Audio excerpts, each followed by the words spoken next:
土城正统罗里门圣母庙迎春牛的历史，自民国67年办理至今，已经传承有40多栋。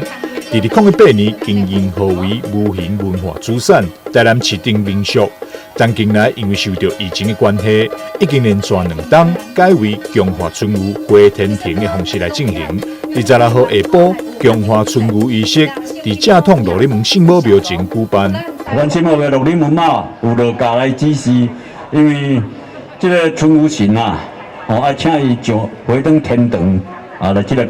禀报啊。所以看今仔日个好日子，来画春牛，感谢吴道长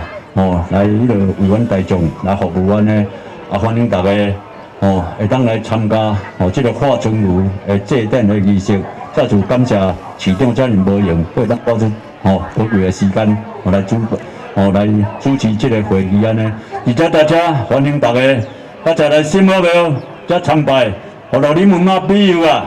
互咱大家当身体健康、合家平安、大赚钱。较听啊，变春运变12个嘛，希望讲咱的国家国泰民安、风调雨顺，咱的防疫会当顺利继续加零会当互咱的百姓生活正常，经济活动会当顺利台南市市民朋友拢会当身体健康、万事如意今年会当有好年冬。